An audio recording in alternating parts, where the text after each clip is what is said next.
Dalam kitab Tanbihul Ghafilin misalnya,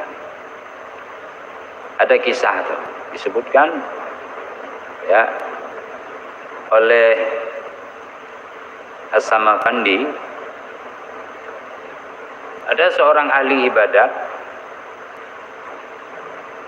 dia mendapati ada sebatang pohon yang disembah oleh manusia. Dia marah, lalu diambil kapak, dia ingin menebangnya.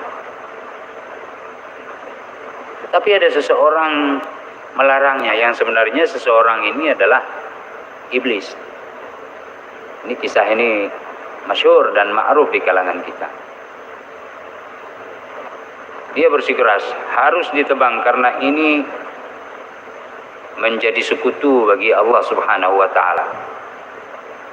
Dan ini adalah dosa besar. Tapi iblis yang menjelma jadi manusia menghalanginya sehingga mereka bergulat.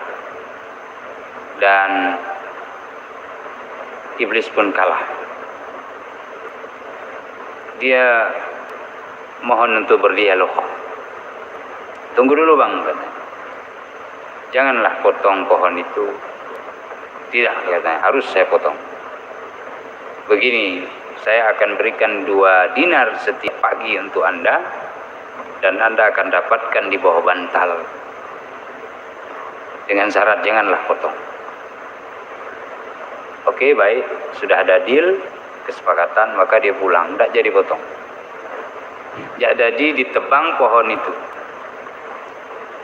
Sekian lama dia dapati 2 dinar, 2 dinar, 2 dinar. Di bawah bantal setiap pagi. Namun setelah berjalan sekian lama, tidak ada lagi uang dinar ini. Tidak diselip lagi oleh si iblis tadi. Oh mungkin lupa, besok tunggu, tidak ada. Besok ditunggu, tidak ada. Berjalan 2-3 pekan juga tidak ada. Ditunggu lagi tidak ada. Maka dia mulai marah. Sehingga dia ambil lagi kapak. Ini sang penipu nih. Si iblis. Setan katanya. Penipu besar. Saya akan potong kembali pohon itu. Dia melangkah dengan segera hendak merobohkan pohon itu dengan kapaknya. Tapi kemudian apa yang terjadi? Iblis itu kembali muncul dalam jelmaan sebagai seorang manusia. Singkat cerita, terjadi konflik dan pertarungan secara fisik. Dengan mudah iblis mengalahkan sang ahli ibadahnya. Dia banting ke tanah, diduduki di atas dadanya di dalam hadis.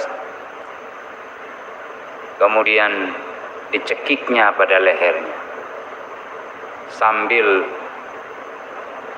nafasnya tersendat-sendat, si ahli ibadat mengatakan, bagaimana caranya engkau bisa mengalahkanku? Padahal sebelumnya engkau gampang sekali ku kalahkan.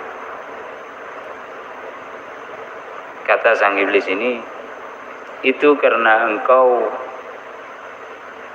pada kali pertama hendak menembang pohon itu karena Allah. Ikhlas.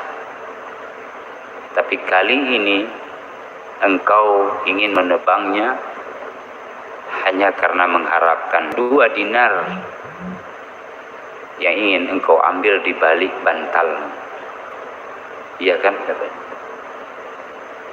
Ini yang disampaikan dalam kitab Tanbih